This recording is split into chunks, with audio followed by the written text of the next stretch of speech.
A mother of two and the sole caretaker of her family's fourth-generation farm, Clara carried the weight of the land on shoulders shaped by labor and love. Her hands were rough from years of work, her heart tender from the people she worked for. The past few years have been unforgiving. Drought scorched the fields. Inflation crept into every purchase. Equipment repairs drained what little savings remained. And 4 years earlier, a tractor accident had taken her husband, Mark, leaving Clara to raise her children alone. 10-year-old Lily, all freckles and curiosity, and 6-year-old Ben, whose laughter still echoed through the barns. But Clara was not one to quit. Her children were her reason to keep going. One late evening, after selling eggs at the roadside stand and mending a broken fence post, Clara sat at the kitchen table. The house was quiet. She stared at a photograph of Mark, his smile frozen in time. Tears welled, but she brushed them away. Grief could visit, but it couldn't stay. She picked up a pen and began to write. Not to the bank, not to a friend, to President Donald Trump. "Dear Mr. President," she wrote, "I don't expect this to reach you, but I have to try. I'm not writing to ask for help or favors. I'm inviting you to lunch. Just a simple farm lunch with my kids and me.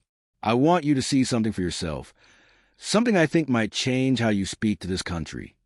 She folded the letter carefully, slipped in a photograph of Lily and Ben, Lily grinning with missing teeth, Ben hugging a baby goat, and sealed the envelope. The next morning, she dropped it at the post office. Most people would have laughed at the idea. Clara didn't, and something inside her whispered, he might just come. In the West Wing of the White House, President Donald Trump sifted through reports, briefings, and letters. Most never made it to his desk. But one envelope caught his eye, handwritten, plain, addressed simply to President Donald Trump. He opened it. As he read, he said nothing. The photo slid out and landed softly on his desk. 2 children, dusty knees, honest smiles. "She's not asking for anything," he murmured. "She's inviting me to lunch." An advisor chuckled. "We get those all the time, sir." But Trump didn't smile. This one's different. He placed a letter atop his speech notes and spoke quietly but firmly. "Set it up." Within 24 hours, the Secret Service had eyes on Clara Whitmore's modest farmhouse. No press, no announcement, just a silent green light.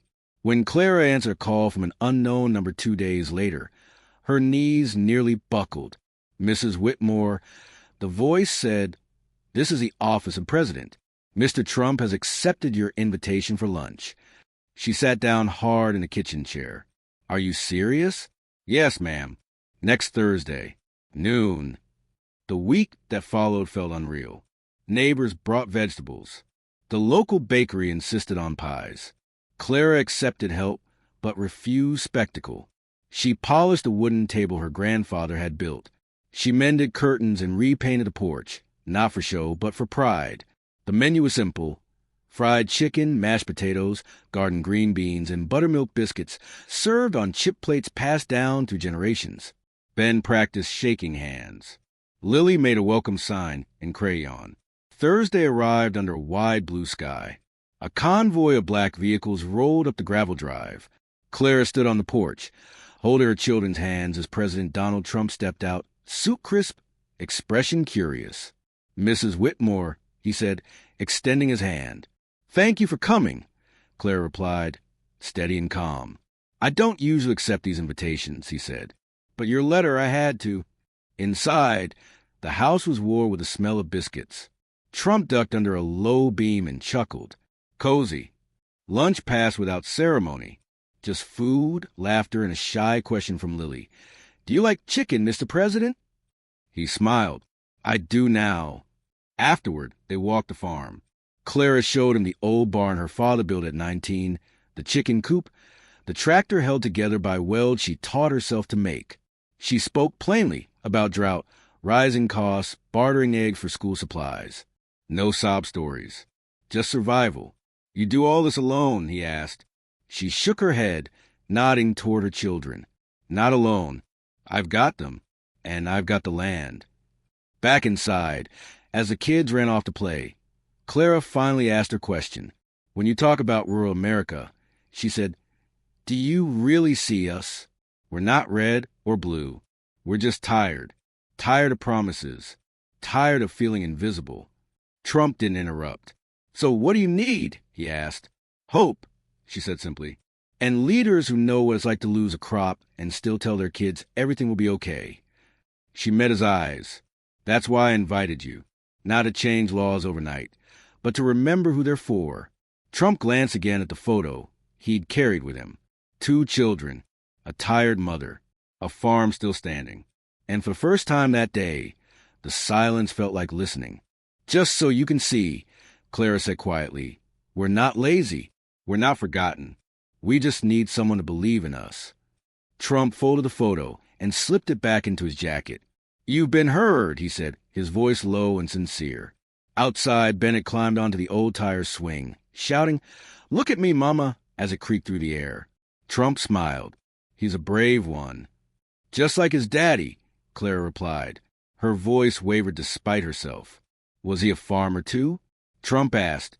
He was everything, she said. Mechanic, vet, teacher. He died fixing our tractor. It was storming that night, but he went out anyway. Trump grew solemn. I'm sorry. Clara nodded. He believed this land would raise our kids right. That hard work would be enough. Lily suddenly ran over, clutching a crumpled piece of paper. I made this for you, Mr. President. It was a drawing. 4 figures sitting around a table, smiling. Above them, in uneven letters, it read, Thank you for coming to lunch. Trump knelt and accepted it carefully. This means a lot. You gonna come back? Lily asked. Maybe I will, he said with a smile. From a few steps away, Clara watched, wondering if this visit might truly change something, not just for her, but for every small-town mother holding a farm together with hope and duct tape. As the sun dipped low, Clara walked Trump back to his car. Golden light washed over the cracked porch, the weathered barn, and the determined woman beside him. I came here expecting a gesture, Trump said before opening the door. I'm leaving with something I didn't expect. Perspective. That's all I ever wanted, Clara replied. He held up Lily's drawing. This is going on my desk. Good, Clara said with a soft laugh. Maybe it'll remind you of us when you're making decisions. It already has, he said, as a convoy disappeared down the road. Clara stood quietly while Ben and Lily waved until the dust settled. Will he really remember us? Ben asked. I think he already does, she said, pulling them close. And as the wind swept through the wheat like a whisper from the past, Clara felt something shift, not just in Washington, but in the heart of a man many believed unmovable. Back in Washington, Trump returned to the White House quieter than usual. He canceled dinner, sat at his desk, and unfolded Lily's drawing. He picked up his prepared rural speech, full of statistics and funding language, then pushed it aside. Instead, he wrote words he couldn't forget. We're not forgotten. We're just tired of being unseen.